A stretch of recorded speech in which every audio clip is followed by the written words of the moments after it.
आज आपण दसरा किंवा ज्यालाच विजयादशमी असेही म्हणतात ह्या सणाबद्दल माहिती पाहणार आहोत। त्याच्यावर काही वाक्य मी तुमच्याबरोबर शेअर करणार आहे आणि खरंच हे सर्व काही तुम्ही तुमच्या मुलांना नक्कीच वाचायला द्या किंवा तुम्ही वाचलं असेल, तुम्ही जर माझा व्हिडिओ पाहिला असेल तर नक्कीच त्यांना ह्या सगळ्या गोष्टी सांगा।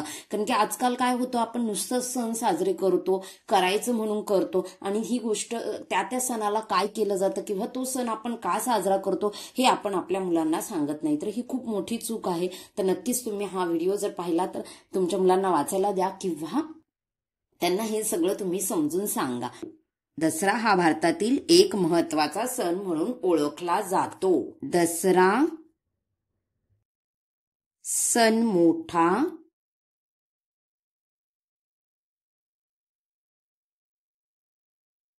नाही, आनंदाला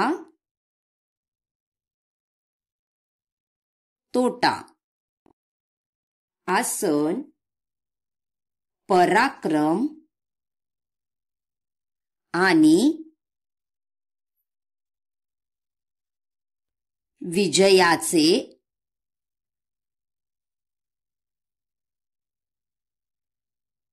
प्रतीक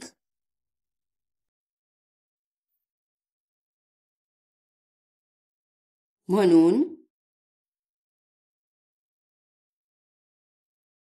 ओळखला जातो। हा सण काय आहे? विजयाचे प्रतीक म्हणून, पराक्रम आणि विजयाचे प्रतीक म्हणून ओळखला जातो। हा सण कधी साजरा केला जातो हे आपण कधी, आपल्या मुलांना फक्त इंग्लिश कॅलेंडर माहितीये, पण ही चुकी कोणाची आहे? मुलांची की पालकांची आहे? तर पालकांची। तर मी लवकरच त्यावर ही व्हिडिओ घेऊन येणार आहे। अश्विन महिन्याच्या पहिल्या दिवसापासून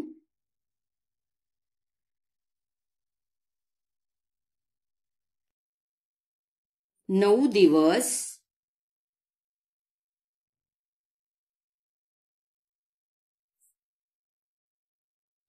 आपण नवरात्र उत्सव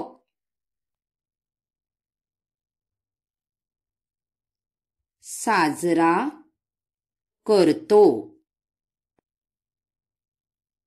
देवीच्या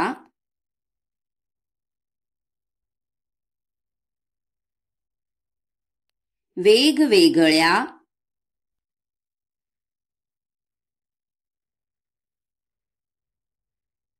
रूपांची पूजा करतो। त्यानंतरच्या 10व्या दिवशी, ज्याला दशमी असंही म्हणतात, 10व्या दिवशी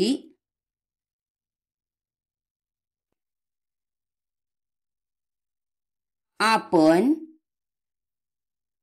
दसरा साजरा करतो।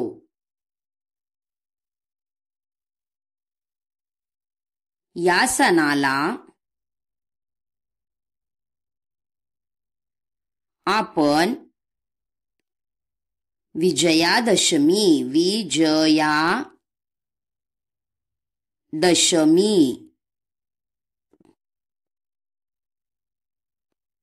असेही म्हणतो। दसरा हा 3.5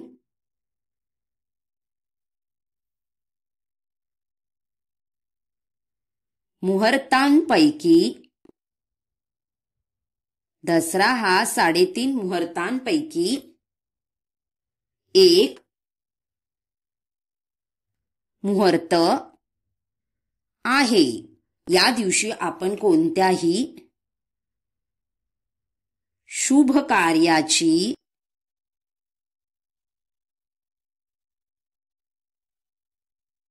सुरुवात करू शकतो। याच दिवशी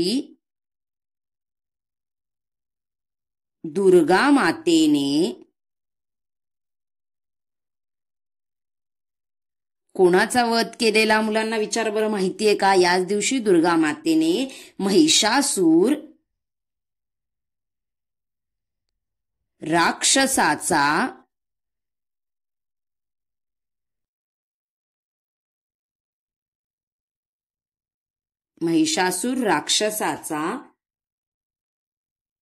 वध केलेला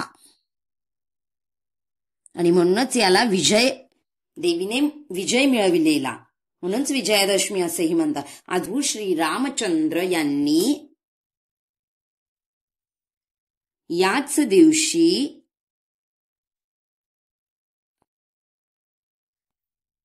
रावणाचा वध केला होता. शिवाजी महाराजांनी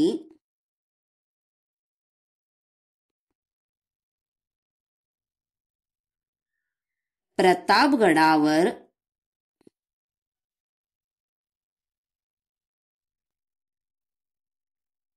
भवानी देवीच्या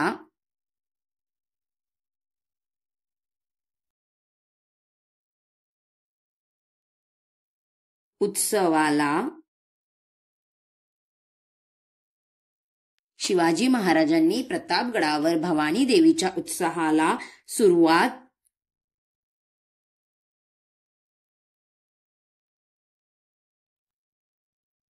केली.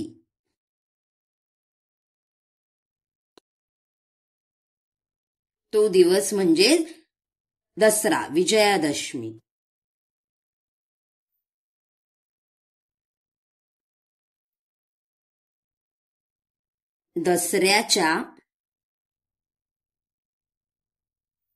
दसऱ्याच्या दिवशी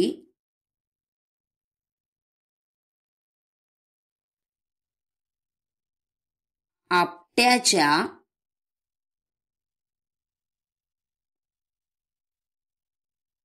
पानांना अनन्यसाधारण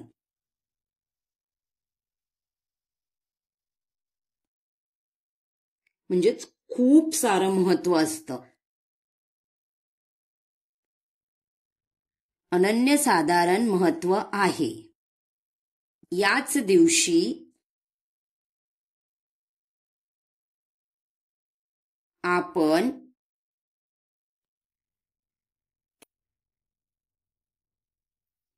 दिवशी आपण सरस्वती मातेचे पूजन करतो. तसेच शस्त्रपूजन ही याच दिवशी करतात.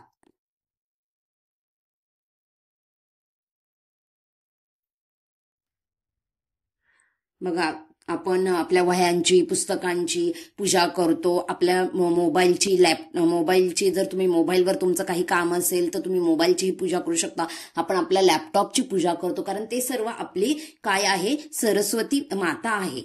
ते आपल्याला ज्ञान देतात, म्हणून त्या ज्या गोष्टी आपल्याला ज्ञान देतात त्याची आजच्या दिवशी पूजा करायची असते. तुम्ही तुमच्या ग्रंथांचीही पूजा करू शकता, कारण ग्रंथांमधूनही आपल्याला खूप सारे ज्ञान अर्जन होते. ह्या गोष्टी मुलांना माहीत नसत आणि आपण सांगितल्या नाही तर त्यांना माहीतही होणार नाही. शेवटचं आपण लिहूया. दसऱ्याला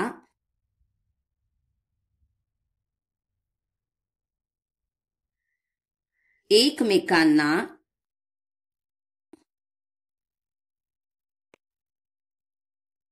आपट्याची पाने सोनं म्हणून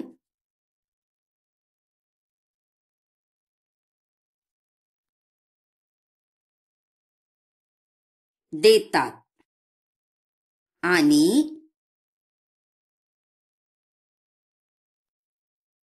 सोनं घ्या आणि सोन्यासारखे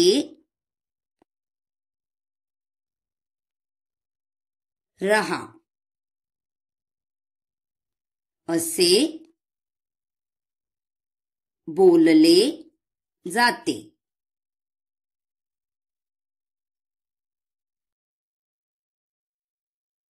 प्रत्येक सण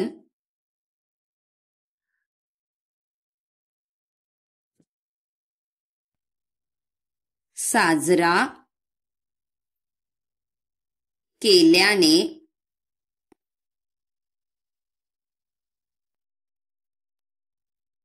आपल्याला सकारात्मक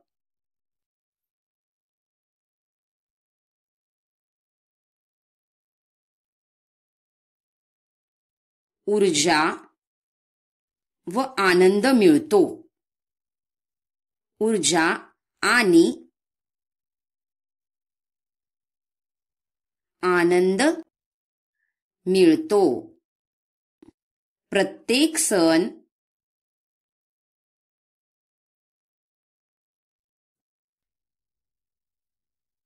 साजरा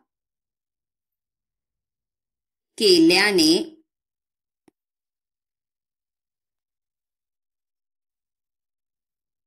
आपल्याला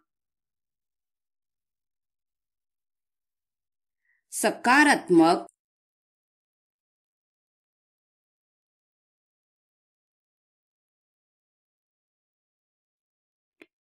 ऊर्जा व आनंद मिळतो. ऊर्जा आणि आनंद मिळतो. कसा वाटला तुम्हाला निबंध? नक्कीच कमेंट करून मला सांगा. व्हिडिओ पाहिल्याबद्दल धन्यवाद.